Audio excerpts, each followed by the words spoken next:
Welcome to Medroom Chronicles. Join nurses and other care providers as they let you in on discussions usually reserved for the privacy of the locked medication room. In this weekly nursing podcast, the filters come off and we tell it like it is. Your hosts, nurses Adrianne and Andrew Craig, are here to educate and entertain on all things in the nursing world. This podcast is intended for nursing students, nurses, nursing assistants, and other care providers. Non-medical folk will probably get a kick out of us too. If you like what you hear, subscribe and share. Happy nursing, folks.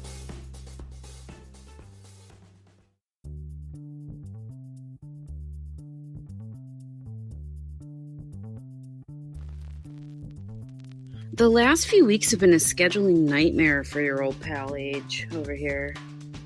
I don't know what it is. There was some family stuff that I had to deal with that I didn't want to deal with, but I think it's okay now.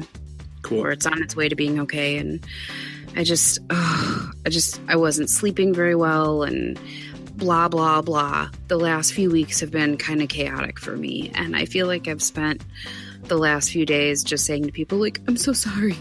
I didn't get back to you, and I haven't done that either. So right. The next, I think, week or so, I'm gonna use my time more wisely. Yeah. No more messing around. Had a Halloween party last weekend, which I really needed that.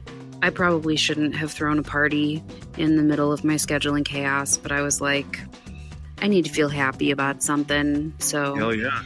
And historically, I'll say this and then I'll quit rambling. Historically, I've had parties that have kind of flopped. Usually, we had that party, You're Going Away party at my place. Was fantastic when you and Sarah actually left to go on the road. That was a great party. And then I had two parties after that I think were timed badly, and there was a number of other problems. But basically, they were duds. So when I threw this party, I was like, oh, this is going to be a dud. And if it is, I'm never having another party. And I invited a bunch of nurses from work and some other miscellaneous non-nursey friends, and we had the best time. And I heard somebody whisper, well, it wasn't whispering because they were yelling over music, but they were like, this is the best party I've been to in a long time. And I was like, oh, yes. Nice. Yeah, it was pretty good. So anyway, that's my last few weeks. What are your last few weeks? Oh my God, Adrianne. Do you see it on social media? You must. There's shit happening. Do. I read a lot, even though I'm not commenting on everything. Some of the stuff I'm kind of like, I don't have anything to contribute at this point. But for the most part, I think fantastic things are happening. Your community has like kaboom been born onto itself. Yeah. 2 months. I made it 2 months ago. I know. And now how many members? Well, first of all, let's back it up for a second because I am recording. Cool. Welcome to Medroom Chronicles, everybody. I think we get more and more off track every time. But yeah, so you started a Facebook group, right? Yes. For travelers, for traveling nurses. Yes. Talk about it. Yeah. Talk about traveler talk. Yeah, it's been a whirlwind, Adrianne. I started a Facebook group because I wanted change. And the catalyst for change was I saw the online environment for travel nurses, recruiters, agencies is a very toxic place currently. Mm-hmm. And I knew that if I wanted change in an industry, and by change, I mean better practices on the agency side, and maybe even encourage ethical practice on the travel nurse side, I knew that I needed to create a new environment and involve both sides because we're part of the same team as travel nurses, as recruiters, as agencies. The current state of affairs is it often groups censor recruiters from allowing them to give their voice, give their story, their input. And it's toxic. A lot of bashing, a lot of name calling. It's pretty challenging to be around as a travel nurse. When you come on this, you come to be excited. You come for change. And then you find that when you go online for support, it's often a very challenging place to be, to say the least. And I wanted something different. I craved something different. I want to ask a clarifying question. So we're talking about kind of these unethical practices or like people not treating each other with respect. Do you think that, just to clarify, is that like IRL? Like, is this happening in real life in business transaction? Or do you think this is just like online? Because I know that, I'm sorry, go ahead. That's the end of my question. Go for it. Well, what were you going to say after that? You said, I know. I know that there has been a lot of talk about other groups that are just not community oriented. They're like bitch boards, basically. But do you feel that this is also happening, like in, for example, more intimate, non-internet communications, like on the phone, through email, in person? Like, do you feel like this is behind the relative anonymity, or at least the screen of the internet? Or is this like a real life problem that you're having with like people dealing with recruiters and recruiters dealing with travelers?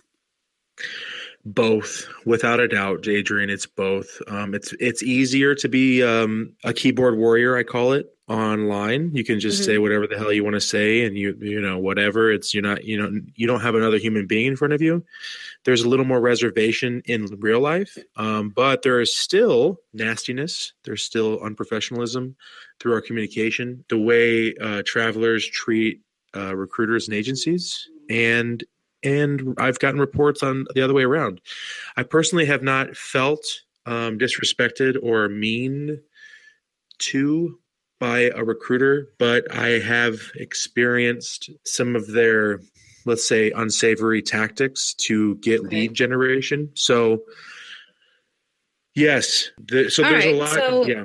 So it sounds like this is a problem in basically every arena of communication. And so you got tired of it. And so you decided that the only way to have a group that is devoid of that negativity is to secede from the group and say, from okay, other groups, and say to other people like, hey, I want to have this community that is supportive and open communication and no snottiness or crappy comments. So if that's what you're into, you were like the Pied Piper and you were like, follow me. Yes to all of that. The thing is all the groups say that. They say we are a community of camaraderie and collaboration, openness, friendliness. But it's BS. It's oftentimes it's BS, but it's also it's challenging to create a culture of respect and kindness. It feels like on the internet, but it's one thing to do it in practice. That's the thing, is they say this, right? They say we're a group that supports this positive message, but when you go inside, oftentimes, and not all of them, but it's a very different environment. And so from the get-go, it was a basic expectation that we treat everyone with respect. Otherwise, you will be checked. You will be given a standard warning. And if you're not going to partake in this awesomeness, then you're going to be booted, because there's plenty of other groups out there that will take that mentality. And I just didn't want it a part of mine. Now, however, you can't police everyone, especially when you're a part of a group that is rapidly growing and changing. The dynamics are constantly evolving. So things slip through, people kind of get into old habits really quickly. Less so now, because what's happened is because the expected culture has been about respect and kindness from the get-go. There's been a core crew of people, let's say 500 to 1,000 people, that they're like, this is the way it is. So what's happening is when people start to see conversations change from educational to toxic, there is a checks and balances that a part of the culture that keep people like in peer line. Pressure. Yeah. Peer pressure to be respectful and kind, which is a great thing. Positive peer pressure. And I have to say, Adrianne, people love it. And that's what I'm seeing right now. Yeah, because when people realize that you can have a community that doesn't have all of that nastiness, that it's actually really nice. When you don't have somebody peeing in the pool, it's actually a pretty good day. It's so simple, right? You treat people with the golden rule and it gets returned to you. And then what's basically happened is you have all these people that are like, hey, this is actually, trying to be what it says it's trying to be. So let's hang out for a while. And you've had your followership explode, right? Yes. I mean, I don't want to say explode. That sounds destructive, but like you've had a surge, I think is a better word. Well, there's a few things that happened, Adrian. One is the environment, right? People dig it. Yeah. So I knew, and I don't know if you heard about this, you probably did. I knew that I needed to get growth and to get my message out there, but I was trying to find a creative way to do that, right? And I was driving to the dog park with our new puppy, Lola. And I was thinking, what the hell am I going to do to get my message out there and to shock people? Because I knew people need shocking nowadays. You can't just say, join my group. Yeah, you need clickbait. You need clickbait. And I was thinking, I don't know how the hell this idea came to mind, but I was like, I'm going to get waxed on Facebook Live. Like 40-year-old virgin style? That's exactly what's going to happen, Adrian. So... Andrew, so this begs the next question. Are you a tremendously hairy person? Like, is this going to be like a traumatic spectacle for the whole internet to view or what? It's going to be a traumatic spectacle. I'm hairy. I'm a little bit of both. I'm soft as a baby in some places. And I'm a Chewbacca in some places. This is going places I didn't expect. So I'm very patchy on my back. My legs are pretty consistent. My chest is kind of patchy. So my pecs have some hair. My abdomen has some hair. My flank has some really solid Chewbacca-ness. But my main concentration of hair is, of course, the goodies, my booty. And my legs. Now that's totally a full skin assessment. All of a sudden, that's too TMI. As part of growth in a group, it's actually a crazy metaphor. The waxing. It's like girls get waxed, guys don't know what that's like. True. And I thought, well, in order to understand someone else's perspective, hell, what a great way to do that and get waxed. It's clickbaity. I'm going to get growth. So what's happened is, on top of that, Adrian, I challenged a major staffing company that I have a friendship with. I interviewed their founder online, and they got wind of my post about the waxing like an hour after, right? An hour after I posted. It already went through their office. I was talking, we were finishing up the interview, and they were like, oh, by the way, what the hell were you thinking? Why didn't you just do this or that? And I'm like, well, that's not really, I want something shocking. I want something to bring people in. and you want baby smooth legs when all is said and done. Right. and then it just dawned on me, I'm like, what if I challenged them to help me? Because they have a lot of outreach. I mean, they're a major staffing company. And I was like, I'm going to tap into that. And I challenged them. I'm like, bring it. You can't do this. And they looked at me and they said, oh, you have no idea what you just did. Awesome. So Adrian, it was scary. An hour later, I had like 200 requests to the members in the group. And I'm like, oh my God. You're like, the gates are open. So here's how it works, Adrian. For 1,500 members, which we have, it's a leg. For 3,000 members, which will probably happen tonight. Are we talking like hip to ankle? Oh, yeah. Hip to ankle. Holy shit. 3,000 members is 2 legs, which we'll hit tonight. And tonight is October 28th. So by the time people hear this, there might even be 5,000 members. 5,000 members is 2 legs and a back. And 10,000 members is the grand prize, which is 2 legs, back, abdomen, chest, armpits, and eyebrows. Now, I'm not going to wax off my God. Okay. I'm not going to wax off my eyebrows. I'm just going to wax around my eyebrows.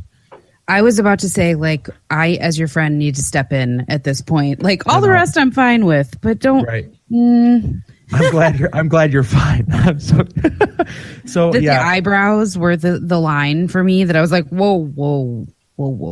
I'm not really looking forward to the armpits of all things. That I feel like is going to hurt like a son of a bitch. Yeah, and the other thing is that at least with from my personal experience, at least when you're like doing hair removal of whatever kind over the course of time, like you get used to it. You're kind of like a virgin wax case. So like the skin beneath all this hair has not seen probably the like the barrier free touch of the wind. So this might be a hypersensitive experience. I can say maybe other females or males who shave or wax or whatever, maybe they too, by the way, I'm cleaning my desk while I do this. If this gets noisy, holler at me. But other humans of all gender identities who wax might tell you that like those first days are in some ways very pleasant and in other ways a little much for sensory. Yes. Like I like putting on fleece pajama pants after I've shaved my legs because, you know, again, TMI, but it's one of those experiences where it's like, oh, it's soft.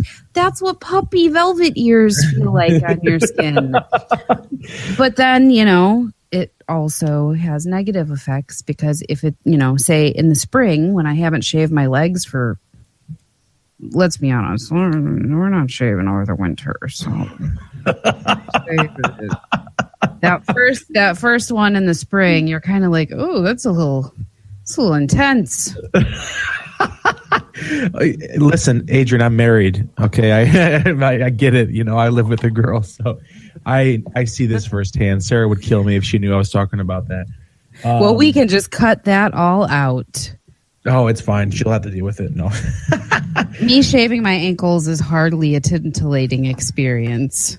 So here's the deal. The next step is, because I'm going to embrace the shit out of this, Adrian, I am going to broadcast this on a couple of major live streaming websites as a way to like really, I'm hoping it goes like 40-year-old virgin viral.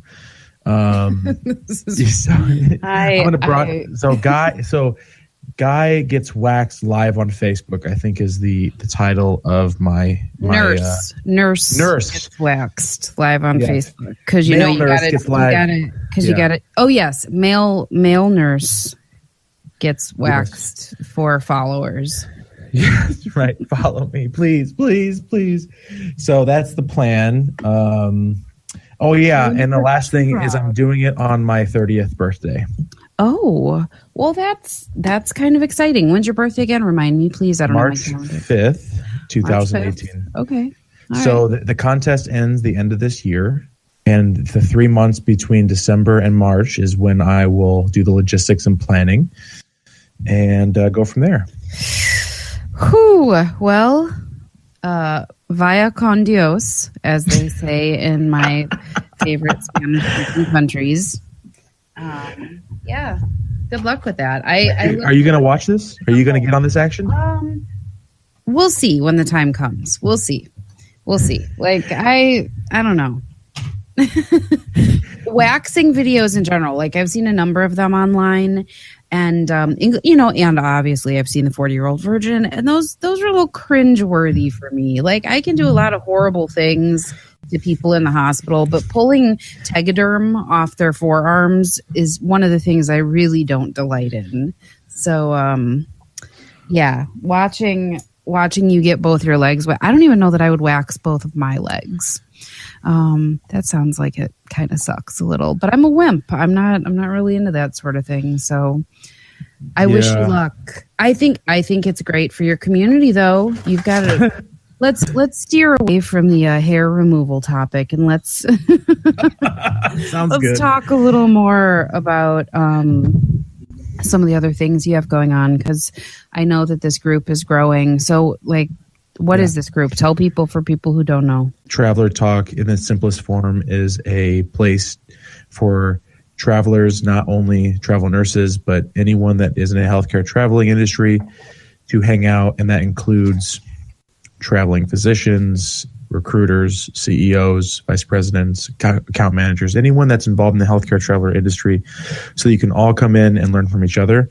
And there is all the way from travelers to owners of companies and everything in between, hanging out in there, learning from each other, contributing. It's a pretty amazing thing to be a part of.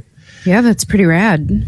And yeah, it is. I'm excited to help facilitate that. When you create something like this, you get a little bit of notoriety. I just encourage people to know that I'm simply Andrew. Yeah, but you know what? Also, just Andrew has a lot to bring to the table. And it seems like one of the reasons that I'm not like super up to speed on every conversation that you've got going on is because it has been growing so quickly. And I see that there's like pretty, what's the word I'm looking for? Pretty lively discussions are occurring. So it's not just like, there's 4 people in a chat room. Like there's right. A lot of discussions going on, and there's a lot of growth in like the purpose and the use as well. It seems like I saw a message that people were like trying to figure out if there's a way to connect travelers with jobs on the I know that's something that you guys are working on, right? Yes. There is a lot of job boards on Facebook, many, probably over 50. Oh, I didn't know that. I had no idea. And I have a list of a majority of them, but that's kind of old hat. Everybody's doing it. It's not really something I want to get involved in as of yet. We got the ball rolling slightly. Someone put out a good idea, and then I kind of reeled it in. I thought, this isn't really something I want to focus on right now, because that in itself would be a time suck. And I just have other things in mind. That's like something you need like an intern to help do. Well, I've kind of have that, Adrianne.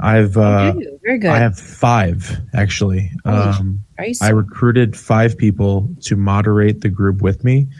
And like Sarah's doing it with you, right? Sarah's very casual. She's not but still, really. I know she's not into social the media stuff. Life. But it's a good way to get her feet wet. She's starting to get a little more involved in my stuff. It's hard for her to relate because she's not really into the social media game like we are. Fair enough. And I understand that. But I want us to, I want her to be in the loop of my decision making, because we're a team, even if she's in the background. But so I have really 4 other people of varying degrees of traveling experience, multiple years of nursing experience, new traveler versus old traveler. So to give a variety of perspectives, they work for different agencies. The group is very unaffiliated with anyone. And so if that's the only way this will be successful, is to be unaffiliated. Absolutely. And to keep it that kind of like, really, it's just it's like for the people, by the people, kind of, to use the cliche, right? Which I think is important. So in any case, congratulations on the quick and sustained and continued growth of this group. I'm really eager to see how this unfolds, because, if you build it, they will come, pretty much. And that's what's happening with you, I think, on multiple fronts. What about YouTube, Andrew? You are you sorting through that TravelCon footage, like the 70 million gigs of footage? God. So I went through my files. It's over 30 gigs of video, Adrianne. I've organized it by day and time. That's good. I just don't have the time. I don't have the resources to make it. So, and a lot of it really was very bad footage. The vlogging thing. But it was a learning experience, right? I learned that if I'm going to do that again, I'm not going to use my cell phone. Yeah. And also, I think that while there are a million hours of great content going on at conferences like that or events like that, you really need to self-edit pretty brutally. I don't know. I'm no expert. I don't know what the hell I'm doing. I'm learning as I go, but I'm right. I'm a new student in the Casey Neistat School of Film. I've been, I'm like, how the hell did this get off my radar? Like, how did I not catch up to him? But anyway, I think that eventually you'll get that footage out. But yeah, it can be pretty overwhelming. The first time I shot the music festival here in town, I filled up so many memory cards that I couldn't do anything with the material. And the following year I was like, you know what? If I really self-edit on the spot, on the fly, then I can actually do something with that material right away because I'm not just like buried in it. Yes. I think that's the challenge with vlogging. It's like you can shoot and shoot and shoot, but at the end of the day, it might take 20 or 30 hours to edit that out. And right. And, you know, is that time that you want to spend producing content? But that's the hard thing. That's a hard thing to do, I think. So, Adrianne, we talked a lot about my stuff, but let's talk about Medroom Chronicles. We haven't really. You mean the podcast that we're on right now? Yeah. So tell me about you're seeing some movement on social media. People are digging it. People are listening. Okay. Tell me about that. let me say this. There has been a lot of positive feedback that I've gotten. I've gotten emails and questions, and the last episode that we released was actually the first part of a 2-part Q&A from a listener. And I've gotten a lot of, sorry, my eyes are really dry. You guys can't see me, but I'm like a hot mess right now. I'm like laying back, rubbing my eyes. In any case, I've gotten a lot of positive feedback, but because my life has been kind of like a scheduling nightmare for the last few weeks, I have been super inactive on social media in so many ways. And social media is a forum of communication. And if you're not communicating, nobody's going to communicate back. So essentially, I've taken some time off. Hopefully people haven't forgotten that I exist. Oh, do I hear puppy love in the background? Yes, you do. Sarah her bestie Amy is visiting right now. That's awesome. Well, while they're doing puppy squealing, I'm going to put eye drops in my eyes because my eyes are on fire. Okay. So we had a little technical difficulty there. Sarah got home from massage, and then we had to do puppy time. We had to do puppy time. We were talking a little bit about some of the progress and outreach of social media with Medroom Chronicles and kind of. So tell me about some of the feedback. Okay, so just to summarize, I want to say that over the last few weeks, I've had to take some time to focus on school and family, both of which needed a lot more attention than they were getting. So now I'm kind of getting my bearings back, and there was actually a week that I didn't put out an episode, so a couple hiccups. But the thing is that when you stumble, you got to rebalance and keep going. So this is the part where I'm rebalancing and moving forward. So we actually, part 1 of 2 from last week, we answered some questions from someone who contacted me through Facebook, and basically was like, I love the show. Can you talk about these topics? And so we actually spent 2 hours answering her questions. And if you can even remember that, Andrew, it was so many weeks ago that we recorded that. It was like 2 or 3 weeks ago. But in any case, this person listened to the first part of the Q&A session and really, really liked it and had good things to say. And so part 2 is going to be coming up in just a couple days from right this very moment as we're recording this. But by the time this makes the air, it will have been last week's episode. So we're like time traveling all over this podcast. Right.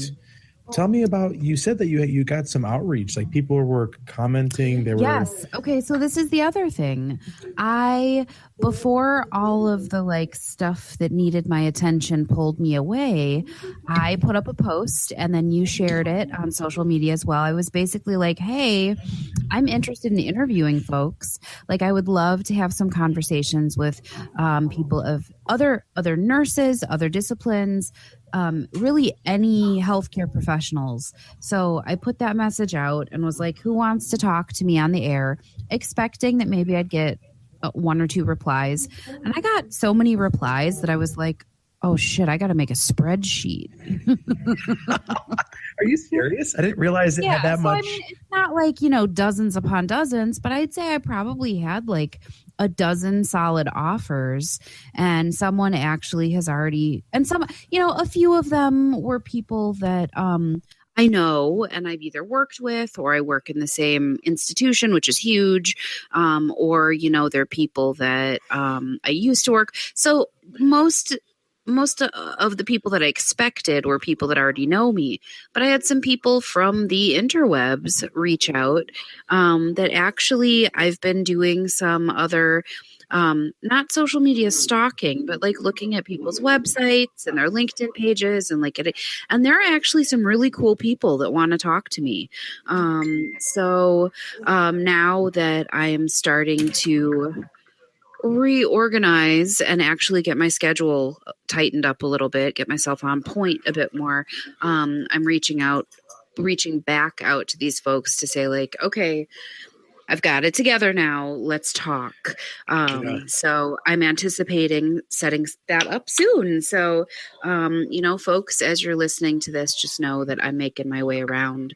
So I would love to see Medroom Chronicles kind of come into this new chapter where it's not just, although I think you and I talking is fantastic. We've gotten a great response. I enjoy talking to you. But I think it'll be interesting to see what other perspectives we can get and what other kind of kind of discussions we can fire up. So I'm really looking forward to, I don't even know what's going to happen yet. You're just going to have to be in suspense for a little bit longer while I work this out with folks. Cool. I'm really excited to see what is in store for Medroom Chronicles. Yeah. Interviews are super fun. I started doing them on my channel, and I'm actually going to have to balance it out a little bit because I've done like 3 in a row now. And the downside is they're long, right? They're, a good interview could last an hour. Yeah. And, when you think of content online, people have these short attention spans, but it's an interview, right? It's going to be long regardless. First of all, I want to immediately say that I am someone who, if you were to look at my list of podcast subscriptions, it's nothing but hours and hours of people interviewing other people. So the fact that people do have short attention spans in a lot of forums, but if you want to listen to like a podcast episode, if you're someone like me, you're going to listen to the whole thing from front to back. So a 60-minute interview is like normal. Like that's just like standard. I'll listen to half of it as I'm getting ready in the morning, half of it as I'm like doing something else. So don't discount the long form. I think that that there's a lot to be said about listening to a long ass good interview. Well, I love it. I absolutely love picking the brains of someone that's been doing this traveling gig thing for 20 years. And, they have to be mindful too about what they say because they have relationships to uphold.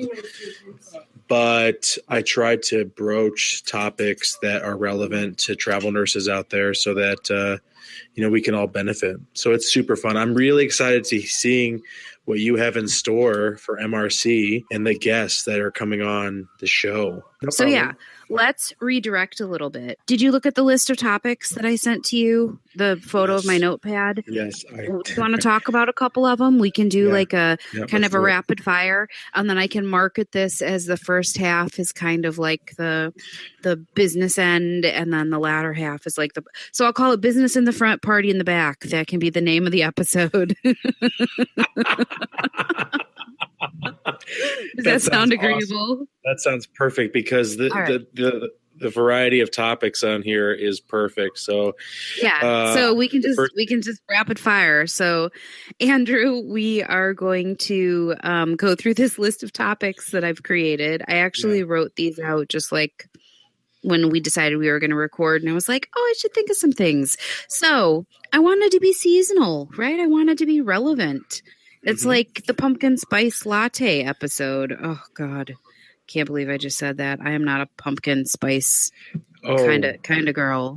trust me when I tell you I am totally pumpkin spice all the way every day. Oh my I mean, God. I liked pumpkin Chai. spice before.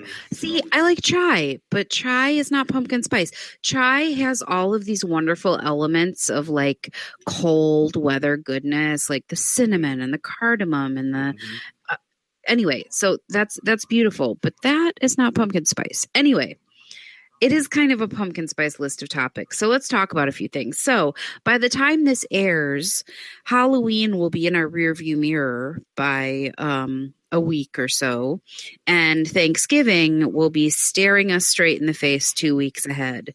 So all of these topics are kind of like, themed for this time of year. So Andrew, let's go through these things. Is there a topic on this list that you want to talk about first? I don't want to give them all away yet. We'll just go through a few of them until we run out of steam or time. Well, I think we should start with the very first one. Okay. Andrew, what hold on. I want to do a Google search real quick. This is going to be a dangerous Google search, but I want to be able to introduce this topic and then hold on, let's see. I can't reach my keyboard without hitting myself in the face with my microphone. I think so. We're talking about sexy medical professional costumes, which is timely because it's October 28th right now. I see on my Facebook feed all these great people that do on these costumes, and I'm a little jealous because I originally intended on doing a zombie thing again this weekend, but I've just been so busy with Facebook stuff that I'll probably skip it this year, so I'll just have to do it next year. But yeah. I had my Halloween party, like we talked about earlier. I had my Halloween party already. So in my head, Halloween already ended. But I too am seeing all these really great costumes. But I started thinking about like, yeah, there's the sexy everything, okay? The sexy firefighter, the sexy police officer. But the sexy nurse, I feel, is pervasive. And just I Googled just now, I Googled nurse costume, not sexy nurse, not, I just Googled nurse costume. That's it. Okay. And I, in the first page, got, let's see, 1, 2, 3, 4, 5, 6, 7, 8, 9, 10. I got 10 of the 12 that appear on the screen are totally like skanked out hoe nurse. And then Adrianne, go to Google Images. No, hold on. I'm in the shopping tab. Hold on. I want to keep this PG-13 for a second. So I get 10 like hoe costumes. I get one modest child costume. And then the last one is a 1920s like nurse who's covered from neck to ankles, long sleeves, long dress, ridiculous. Okay, so I'm going to go to Images now where you are. I'm terrified. I'm so glad that my mother's not in the room. My God. Oh. Yep. Oh, just to give the listeners a visual, I see haughty nurse costumes with busts, boobies hanging out.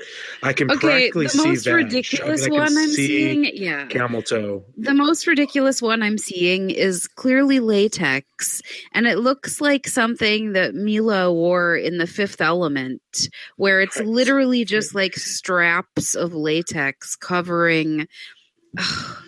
No. Oh, and then there's one in the upper right-hand corner that looks like frickin' Florence Nightingale or like a British maid from the 1920s. But yeah, there's a lot of latex, a lot of thigh-high stockings. What the hey, man? Adrianne, I just sent you a picture of one that you're going to get. Oh my gosh. I'm going to send you another one. You guys. Well, at least it's slightly different than the others. No, this. Okay. Don't send me anymore because people are gonna get the wrong idea. but okay. So listen, this is a reflection of the culture of American culture of nursing, where. But this is total garbage, right? This is not what nurses are all about. Nurses don't wear this stuff at work. But no. You know what I mean? No.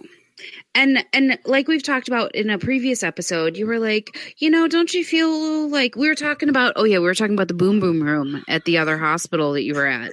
And you were like, don't you feel a little like empowered and kind of hot in scrubs? And I was like, I feel like a sweaty man pig when I'm in scrubs.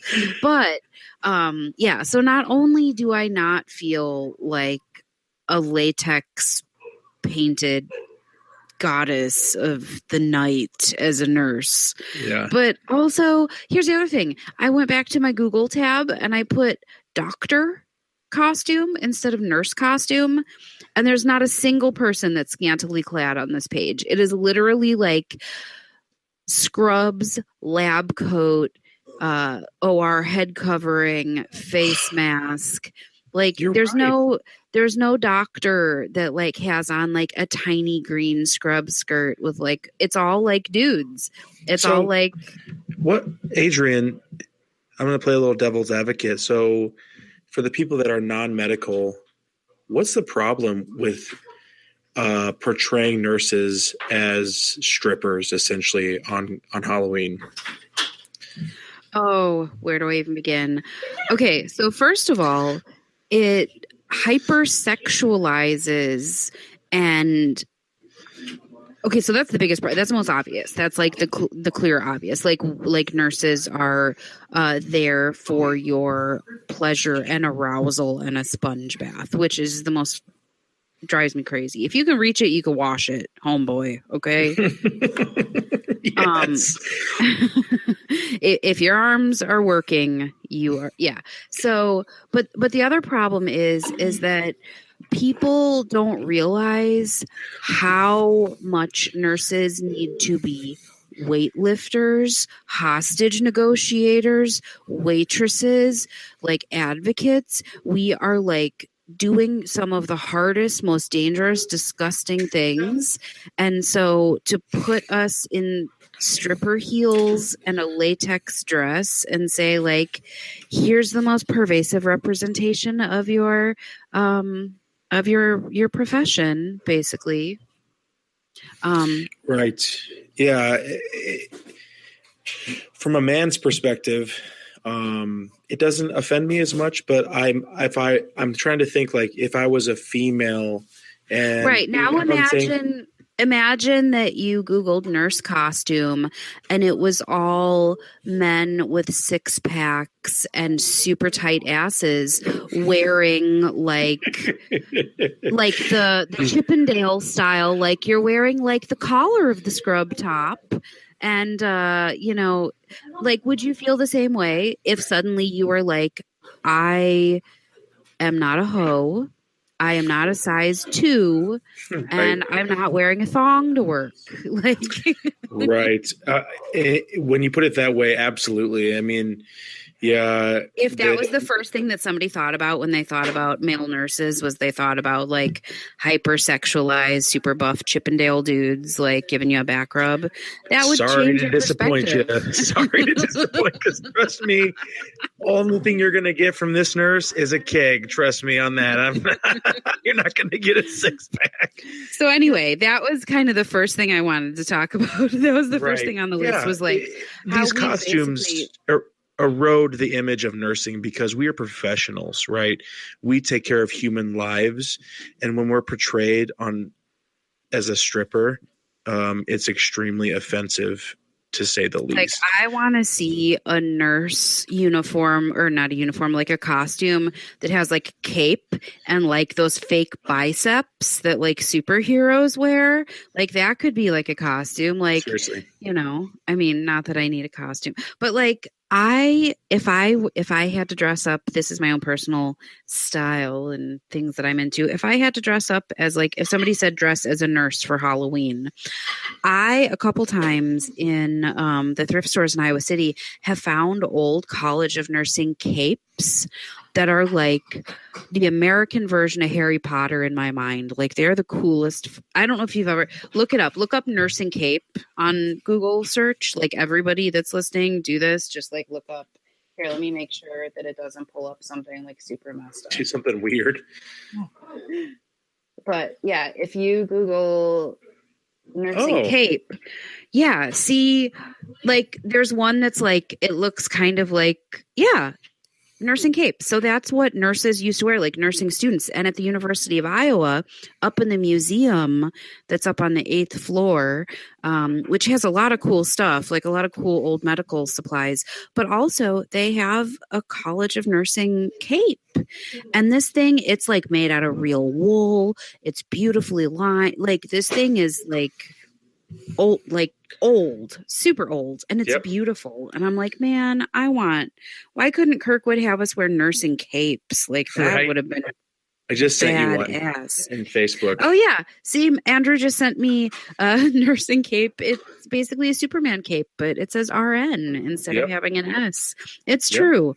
It's so funny because right above it is a picture that he sent me of something I don't even want to describe. I know. It's like, basically, like, it's a Halloween stripper nurse costume. The things that we're finding on Google Images. So it's basically like some electrical tape on a model. Exactly. Covers just enough to be legal in most states. Just enough that they can show it on Google. Right? Okay, so I think we've really kind of done well with this subject. What do you think? Should we let's move to the next one. Let's move to what is the next one? I got to move past the icky images I sent you. So this is here. Let's move on to a different kind of icky image. So everyone, I hope, has seen the image before. It's like a stock photo. It's a famous photo of a man. It's a profile. He's sneezing, and you can see that there's a spatter of saliva and snot. It's like a cloud in front of him that's massive. Basically, what I'm getting at is that people don't realize that when you cough or you sneeze, especially now during flu season, for those of you who don't know, we're totally in the thick of flu season, that when you don't use the proper etiquette to cover your freaking face, that you are literally spraying your germs across every surface for like 5 or 6 feet. I can't remember what it is. Let me see. Trajectory of a sneeze or what? Or wait. We're so nerdy. It's literally a Saturday night at 10 p.m. and we are Googling trajectory of sneezes. Adrianne. I ain't got no shame. It's flu season.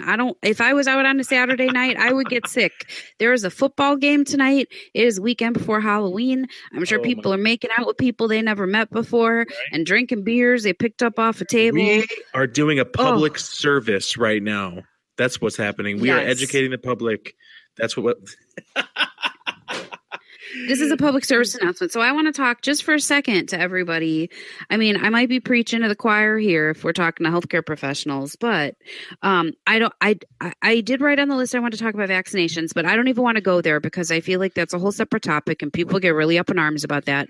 So I'm going to say get your flu vaccine. And if you don't, I'm not going to fucking argue with you in this episode. We'll talk about that another time. But what I do want to talk about is cough/sneeze etiquette. Okay. Because when you sneeze, I don't want to be sprayed with your, Also, you'd be surprised, like the people that I see in public that will just like, as they're walking, will just like have a violent full body sneeze and their hands or their arms come nowhere near their face. They just let it fly. And I want to walk up to those people and like slap them up on the backside of their head. Like, school teachers used to do to kids in the 50s. I want to be like, what the hell is wrong with you? Here, let me come over and just go all over you.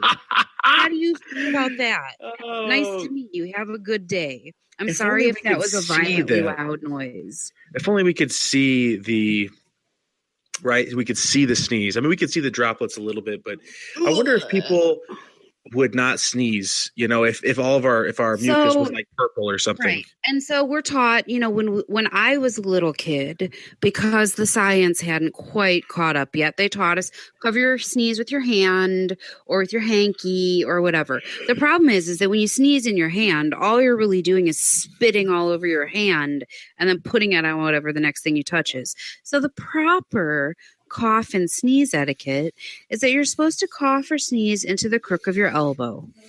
Now, first of all, some people might be like, well, I don't want to get snot all over my clothes. If you're so snotty, you're going to get snot all over your clothes. Don't be spraying it around the room. Okay. That's not an argument in my eyes. So Yep. crook of the elbow or like a Kleenex. And then after you blow your nose or you wipe your face, you got to wash your hands with soap and water. I shouldn't have to say this in these super basic, I'm talking down to you terms, but you'd be surprised how many people I've tried to say, okay, I'm going to teach you how to change your family member's bandage over their gaping wound. Go wash your hands. And they walk over to the sink and they do a little trickle, trickle, splash, splash with no soap. And they're like, okay, I'm done. And I'm like, what the hell did you just do? Because you didn't wash your hands. I have something completely random, and it's not even related to sneezing at all. That's okay. But here. Get me off my soapbox. Oh God, it was so bad. So I recently, let me see, I should say this. I had a patient that was a paraplegic, and this person self-cathed. And, you know, as nurses, we are obligated to do sterile technique, you know, sterile gloves, aseptic technique rather. And when I saw this person's technique, I'm just like, what are you doing? Oh my God, don't touch that. Don't put that there. You're just rubbing all your germs all over your hands right straight up in your urethra. I'm just thinking, how have you not gotten a UTI every week of every year for the last 10 years? Forever and ever. And I'm just like, oh my God, I don't know. Oh yeah, you were talking about hand hygiene. And I'm just thinking, oh man, it gets way worse, Adrian. It could be so much worse. No, I know, but that's what I'm saying. That's why I had to explain myself, because I had to be like, you have to use soap and you have to use water or yeah. So that's my other little soapbox. By the way, I love the fact that every now and then I can just hear the gentle squeaking of a dog toy. It's actually really comforting to me. I hope other people find it comforting as well. It means Adrian, that a beautiful little creature is somewhere nearby, delighting in this noise. Lola, as I have said, has been an interesting new development in our life. Sarah and I have been alone for the last 6-7 years. And she's freaking out right now. Like, I remember when you first got your dog and it would just run back and forth, back and forth, back and forth. She's just keeping herself entertained right now. And I think all of us, I'm looking at my uncle right now and he's just like, I'm over her. I can see it in his eyes. But, you know, she's cute often, but then it's like they get this idea like, oh, I'm going to chew on Andrew's great sandal that he spent $100 on. And then I find holes in it and I want to have a puppy barbecue. And after, you know, because you get so pissed off, but she's just a gentle soul, right? Dogs are too good for humans. Right. She's going to be like 150 pounds probably in 6 months. Yep. She's grown like 5 pounds a week since we've had her, maybe like 3 pounds a week. Yeah. I mean, she's a Great Dane. They grow rapidly. I remember when she could barely get on a stair. Now she's jumping on the couch. She's destroying the leather right now. It's so exciting. And I was like, oh God, that's a rental. Oh God, it's furnished furniture. Don't do it. Don't do it. And that doesn't go away. You have those moments of both like, if you fucking do that, you are dog meat. And then at the same time, you're like, oh, but you're so fucking cute and I love you. Like you have these conflicting emotions where you're like, I'm going to skin you. And then these other moments where you're like, I just love you so much. Please don't ever leave me. Right. So yeah, that's how it goes. And I would never ever, I would never ever harm a creature. I think dogs are nicer than most people. Right. I would defend. Well, they're innocent, right? They're just good souls. And that's what she's brought in our life. It's like, yeah, she's complicated, but she's just she brings a different type of joy that we haven't had in a long time. So That's so great. Yeah. Sarah is a little more attached than I am because I think it's because I'm so busy with other things that she throws a loop into my already busy schedule. Anyway, it'll be fine. We'll be fine, Adrianne. We'll be fine. You will be fine. And you know something? It's just going to be better as she gets older and you start to see her learning and turning into this cool ass dog. And like when she gets to the point where she's like chill and she'll just like lay on the couch with you and watch TV all night, you're going to be like, oh yeah, all that shoe chewing was worth it. Like. So I was thinking, I was actually really excited to do the second topic on your list here. I think this will be very interesting. Oh man. Yeah. So here's literally what I wrote. I wrote, because this is along with the Halloween theme and the celebration theme and people being drunk and partying. Being a nurse in a bar. Okay. Andrew, do you want to elaborate what I mean by this? People may not know what I mean when I say, oh, I just hit myself in the face with the mic. Sorry, guys. Being a nurse at home apparently is dangerous too. But yeah, so being a nurse in a bar, what does that mean to you, Andrew? Well, it's like I have a bunch of patients all around me because except none of them are obligated to listen to you. Right. You know, you never really turn it off, right? It's always there. The nursiness is always on. And when you go to a bar and you look at people that are getting shit-faced, I think the first thing I think is, boy, you're really going to break some bones later, or oh my God, you're a subdural hematoma just waiting to happen. Yes. Are you on blood thinners, sir? There was a time when Doug and I were visiting some friends and we were at this establishment. That was their last night in business and things got a little wild, okay? A little wilder than they probably should have gotten. And there was this guy, Doug and I were sitting at a table and we were mostly sober. Like we had maybe had a drink or two, but we're largely watching this going, oh my Lord. Well, anyway, this man stumbles in, clearly over every legal limit that there could possibly be. And he comes in and he stumbles and he catches himself on the edge of on a stool and the stool falls over and he falls. And I immediately leaned over to Doug. And mind you, people, I am a compassionate, empathetic person. But in that moment, I leaned over to Doug and I said, okay, if I need to code this guy, I will. But otherwise, I am not a nurse. You don't tell anyone. If anyone asks, I am not a nurse. Right. Like if his heart stops, I'm not going to walk away. But if he falls down and bumps his head, like I'm not doing a neuro assessment in this bar tonight. Like I'm not using my iPhone to check his pupils. Right. You call 911 like every other civilian. Like, aside from, public place nursiness, aside from moral support, when someone's wasted and puking, about the only thing that we can do, is we can do some basic assessments, but we don't have meds. We don't have equipment. We could do compressions, right? If someone's heart stopped. Like I can do that, but my public experiences when the nursiness has gone into action has not even been in bars. I've stopped the car on a kind of a major thoroughfare when a confused patient fell and another car had already stopped and they're like, I don't know what to do with this old lady right now. So we helped her get to the ED. I've seen a guy that fell and hit his head outside of a shoe store. I've supported some drunk people. Like, I was drinking, but I noticed that they were super wasted. They're kind of like keeled over next to a building. And I'm just like, ooh, is this person alive or dead?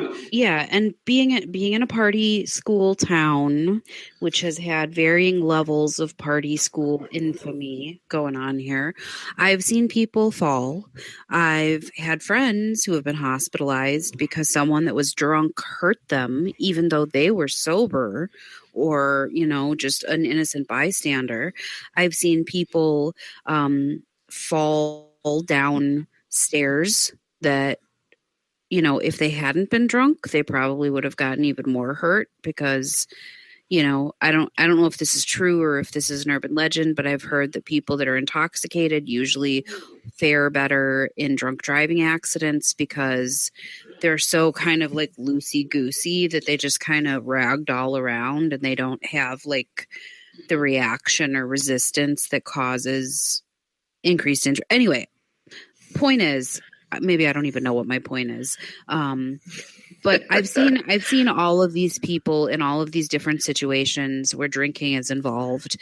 And it's true. Like, what am I going to do? I'm going to, if they fall, I'm going to stabilize their neck and call 911 because that's all I can do. That reminds me, this was a non-bar situation, but I was in a grocery store, and it was a grocery store that I used to attend regularly. And I think one of the people that worked there recognized me, had seen me in scrubs. And this person fell in the store. And I was not the only one around. In fact, I was just there shopping. I wasn't in scrubs. But this person that fell was immediately attended to by store staff. But I felt, maybe it was my guilty conscience, but I felt like the store clerk like kind of shot a look at me like, help. But I was like, what am I going to do? Run over and be like, don't move. Call 911. Right. Yeah. Like, unless you need an IV started, like I'm pretty useless to you in this situation. Like, right. I think normal people, they don't know how to handle those situations. We see that day in and out. We know, how to identify ABC issues right off the cuff. Yeah. We can put two and two together and realize, oh, this guy might have a head bleed because they fell and hit their head. They need to go ASAP because they might have a subdural, or that they're having an anaphylactic shock, or that they need the Heimlich maneuver, or they need compressions. We can identify that stuff right off the bat.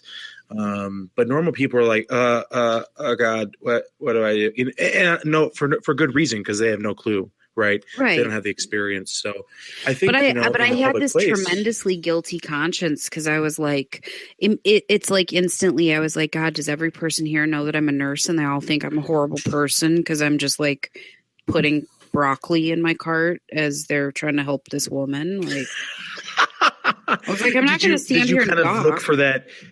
Did you look for that faint pulse? Like, oh, they're gonna be fine. I'm gonna go get my fruit now. She was talking. She didn't hit her head. Like, I'm pretty sure she might have like broken her arm or something. But, yeah. I mean, what are you gonna do with a broken arm, even? Right. Right. But she had like people all around her. I wasn't gonna rush in and be like, I'm a nurse, and then be able to do nothing. Right. Like, did someone call 911? Okay, bye. Like, what can I do? There is a part of me, and I think you probably have, I think all nurses probably have this, or a majority of us, is that we can recognize when we're needed and we jump in when the time is actually right. And we recognize when, they're probably going to be fine and we'll just move on. Yeah, but does that produce guy think I'm an a-hole? Did the produce guy know that you're a nurse? That's the one. That's what I'm saying. I feel like I go in there all the time in scrubs, and like the keychain lanyard hanging out of my pocket says, "Keep calm, I'm a nurse." So I was like, I'm just going to tuck that in my pocket and go over here for the bread. Yeah. Yeah. Like I said, if she was on the floor, if she collapsed and everybody was like just shopping, I would go over and help. But I'm not going to be like the 17th person to offer assistance. All right. Sure. So that came from being a nurse in a bar. Basically, it's any situation in which you see either someone's about to be very hurt because of a stupid decision, or you're like, I can't do anything here just because I have a license. It's going to be like, listen, gonorrhea is a gift that keeps on giving. Are you sure you want to do that? I'm more likely to have that talk with somebody than to stabilize a broken arm in a grocery store. Right. That's the type of stuff that I could foresee, in a bar setting. I'm not a party animal. I mean, I used to go out a lot, but I'm not either, I rarely go out anymore, I used to be the sober person in the bar very, very often. And so, like, I once helped a female stranger in a bathroom zip up her pants because she was too drunk to zip her pants up. She, like, opened up the stall of the bathroom and was like, I can't get it. Can you help me get it? And I got this. I've been there. I got you right now. I've got you.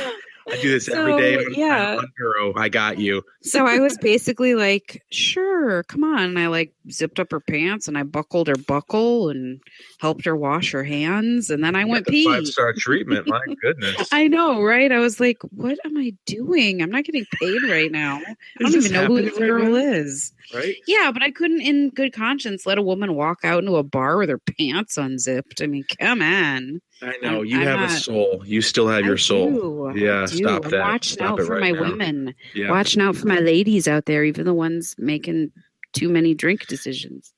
Right. All right. Next thing on the list. I think some of the other stuff on the list is a little bit more serious, maybe. So the two in the middle really are the two in the middle. So are kind of like different sides of the same coin. So Halloween's a great holiday. Nobody wants to work on Halloween. Everybody wants to celebrate Halloween. But then, coming up ahead of us, we've got Thanksgiving, we've got Christmas, and all of the other holidays as well, that I'm sorry, that was very white heteronormative of me. We have a multitude of holidays, a multitude of cultures, not just Christmas, but the predominant commercial holidays in the United States are Thanksgiving and Christmas. Anyway, regardless of what holidays we're talking about, being in the hospital, whether you're a patient, staff member, family member, support person, whatever, being in the hospital over the holidays blows. Even if you don't normally celebrate the holidays, you know that other people out there are. And so I don't just want to talk about how much it sucks, because I think everybody realizes that it does, but I want to talk about, like, do you have, and I know I'm catching you on the fly with this, do you have any things that you do or things that you say or ways that you try to make holidays in the hospital less shitty for people? Right. The holidays that I've worked, I think I've worked all of the major ones. I think I've worked Christmas Eve, Thanksgiving at some point in my career. And there's something, I have to say that the environment on the holidays has always been very good. It's been, we recognize that we're all away from our family and friends, and there's this extra attention to just being there for your patient. And I haven't done anything special. I mean, I know units, they'll do like cards, they'll do a potluck, or they'll decorate the units, Secret Santa. But I've just been, I look at it like, oh, this sucks that I'm not with my family, but I try to be emotionally there for the patient as much as I can, because it's terrible being in the hospital on your anniversary, not or on really your birthday, any Christmas, day, right. That stuff. Because I just took care of a patient not too long ago, and their wedding, their 62nd anniversary was, they were, I was like, wow. So I'm there, I'm there for my patients during those times. Yeah. Absolutely. We, a lot of times nursing staff will do potlucks. Sometimes the hospital offers us like a free meal, but it's never going to be as good as like home cooked food, on a paper plate in the break room. But once in a while, if we have leftovers, if we have an abundance of food, or if somebody's thought about our patients, if there are patients that are able to have, don't have restricted diets or whatever, sometimes we'll share that with people. Be like, we don't have much left, but if you'd like a scoop of stuff, and usually most people are like, real food? You mean it wasn't made on the premises? Yes, I will take it. But also, just talking to people. I think that the biggest, in my opinion, regardless of why someone's in the hospital or what time of year it is, I think reminiscing, memory telling, that kind of like talking through of feelings, you'd be surprised how many people that there have been times when I've gotten so far behind schedule at work, not because I'm just doing like little chit chatty BS and I'm not prioritizing my time, but sometimes I'll come across a patient that starts talking to me, and something they say or some way that they say it makes me go, oh my God, this person needs to let this out. And they need me to not say, I'm going to be back in 5 minutes, you know? And so there have been times that people have reminisced about, and this happened just recently, but the first time it happened to me, it struck me so hard because it was on a holiday. And this person was talking about holiday with their spouse. And, you know, not only had their spouse died, but yeah, Gotcha. basically I try to let people reminisce and tell their stories because so often we're like in and out in a flash. And that doesn't mean that I have like, you know, a half hour to sit and listen to somebody talk about their first Christmas with their spouse. But at the same time, if somebody's got to get something off their chest, I think that's a really important way that they can do that. We don't always have that time, but if you can make that time, it means a lot to people. But yeah, so I think holidays suck no matter what. I think that, you know, as far as nursing staff goes, I think working holidays, right? Yeah, working holidays. What did I say? Holidays in general. I think you said holidays suck, which they can suck. No, sometimes. that's not what I meant. I meant, working on holidays. I think that, you know, it's really nice when you have a crew of people that like does want to do a potluck or Secret Santa, or somebody brings in a bag of candy. It doesn't even have to be that big of a deal. But I think it's nice when we all try to remind ourselves that regardless of what day of the year it is, it sucks to be in the hospital. And I think we need to remember that as we go into this season again, because it is a little harder for people. It gets cold, you know. People aren't able to come visit in the hospital when the weather's bad or when holidays are going on. And so, yeah, I actually think I spent a Christmas or Christmas Eve on rescue. I'm pretty sure I did. Yeah, because I have pictures of you from Christmas. That was when we did the boomerangs of you and Dan. Because Dan had like Christmas stockings and Amy was there, and it was wow. I have like a whole folder of photos from Christmas that year. Oh man, that's but you were on the East End, and Dan and Amy and I were on the West End, and so that's why you're not in more of the photos. Okay, good to know. Yeah. But so let's maybe do one more, maybe. Yeah, well, there's only one left on the list, Andrew. So let's roll this up into a nice, tidy little package and talk about. Let's talk about gratitude on the way out, because I think that this is a topic that could go a million different directions. So just give me a quick little view on what Andrew thinks about when he thinks about nursing and gratitude. The first thing that comes to my mind when I think of gratitude and nursing is how much nursing has provided me in my life. The opportunities that have come about because of it is mind-boggling. I mean, Adrianne, I was a tow truck driver. I was a vitamin salesman, Kirby salesman. Before I went back to school, I was riffing in the winter. Go back to school, get an education, and now I am talking about consulting multi-million-dollar agencies. So it's like amazing what you can do when you put your mind to it, when you sacrifice, time and energy and believe in something. But aside from the opportunity, nursing does feel like a grind sometimes, and we forget why we do what we do because the bureaucracy and the heaviness of what we do overshadows the goodness.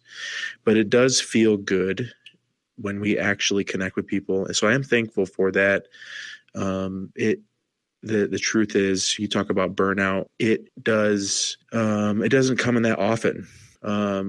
Because you, like I say, you feel so overshadowed by the heaviness of our work but it does feel good when you connect with someone and you realize that I actually will stick with them forever in some fashion. What I say to them the meds that I give them, the hand that I gave them to hold, telling them it's okay, breathe. I'm here for you. You are not alone in this journey. Yeah. And so that I am thankful for. So it's kind of a neat thing to sit back and when you think, gratitude. So that is a good feeling. Yeah, no, that's fantastic. I agree with everything you've just said. I felt that same way where it's like God, when I think about how long it took me to get to this point, I'm really grateful that even though I had a lot of stumbling blocks, I I had the support and the love of the people around me and enough determination for myself to get that done. But the other side of that was I was thinking of two things and I was like, I'll just say whatever Andrew doesn't. So you picked one of the things I was thinking was that I'm grateful that this profession is here for me, that I have job security, that I have the ability to use my brain and to develop skills that at one point I didn't even know I possessed. The other thing is, the other thing I wanted to bring up, and this can be kind of like our closing thought, is that every day that I'm not in the bed, but rather I'm beside the bed, is a good day for me. My brain works, my arms work, my legs work. And as long as they do, I want to be of service for people who those things don't work. You know what I'm saying? So yes, we get burned out. Yes, we become overwhelmed, overworked, but ultimately we bust our asses to become nurses, but then we are so lucky to have those patients that are like reminders to us of how important we really are, and like the fact that we may be emptying bedpans and dressing stinky wounds, but really like we're doing things that other people might not do for them. And we're doing it for total strangers. So I'm both grateful that I have the physical ability to do it, but I'm also grateful that like I'm reminded that that people are thankful, so I have gratitude, but also then I get to feel their gratitude. So I think that's just nice. That's like a little warm fuzzy to kind of wrap this all up on. I would like to say that, and we can both relate, is how important our spouses are in our life. They're kind of in the background scenes in terms of our support for doing this type of online stuff. Tell me about Doug and how he has made a difference in your life. Oh my God. Honestly, this is no hyperbole. If it weren't for Doug, I wouldn't have gotten through nursing school. When I moved to Iowa City when I was 18, I kind of did school on again, off again, like various life things, both minor and major, kept me from like really just jetting through school, which is fine. Like I think my timeline happened the way it needed to for a lot of reasons. But basically, Doug and I have been together 10 and a half years. We're not married, but our relationship is as strong as any married couples could ever be. But he basically at one point was like, you're too smart and too good at this to not go back to school. And I went back to school and I didn't do well the first semester. And he was like, get your shit together, do it again. And so basically he stuck with me for years, supporting me emotionally, financially, like helping me, like literally providing me the car that I drove to school with him and his family. It literally wouldn't have happened without him. The encouragement and the fact that when I started nursing school, we were both like, this is the real deal. This is going to suck, but the things are going to be prettier on the other side. So it is no exaggeration when I say that without him, I would have starved to death before I graduated, honestly. Wow. I can completely relate. I was in a very bad place mentally when Sarah came in my life. Had a lot of depression, anxiety, poor relationships with my family, and it was very challenging. Had a little drinking issues, used tobacco then, so to cope with the stress of life. And yeah, without Sarah then and now, we would not be talking right now, I guarantee you. I am convinced that, not to get too emotional, but I'm convinced that I am on this earth because of Sarah. And it's far beyond nursing and such, but I tell her every day, or almost every day, that without her support, there's no way I would be who I am. She has pushed me, even without trying. I think she's pushed me to be better in some way all the time. And it's a good feeling to have those types of people in our life, right? It's awesome. Yeah. And I'm so lucky. I mean, heck, I met her online. I met her online on OkCupid, right? How random is that? And we talked for a couple months, or maybe a month and a half online. And then we met in person and we kissed, and we've been together ever since. And amazing with the stars can align for us. So you talk about gratitude. Isn't it amazing what our spouses can do for us and have Absolutely. Done? And the fact that they endure, I mean, it might be a little easier for Sarah because she's in the same profession, but they endure the shop talk that occurs when we're just trying to have a nice dinner out. Oh my gosh. I have to consciously work to not let Doug just be buried in nursing abbreviations and acronyms while he's the poor normal people, boy, they endure it, right? They don't want to talk about wounds at dinner in a public busy restaurant, or a suppository insertion or catheter, or it happens all the time. They're saints. Yeah. So I think that's a really nice ending to this great podcast. I'm really looking forward to seeing where we go, and I'm really excited to seeing your interviews coming up in the coming weeks. Yes. There are going to be some new things on the horizon. Even I don't know what's in store yet, so hopefully people will stick around.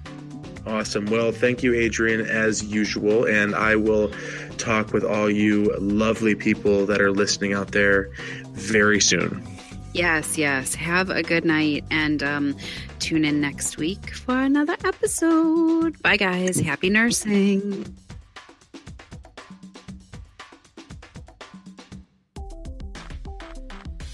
Here at MedRoom Chronicles, we may be uncensored, but we are not unfiltered. Protected health information has been changed and concealed to comply with HIPAA of 1996. The things we talk about are combinations of years of experience with thousands of patients, things we've read, stories we've heard. If you think we're talking about you, trust me, we're not. Also, we're real nurses here to provide accurate and helpful info, but don't take us as fact without doing your own research. Refer to your state's Board of Nursing, Practice Acts, and your institution's policies and procedures if you have questions about your practice. Lastly, our very strong opinions are ours alone and do not reflect those of our employers or educational institutions. Thanks for listening, and happy nursing, guys.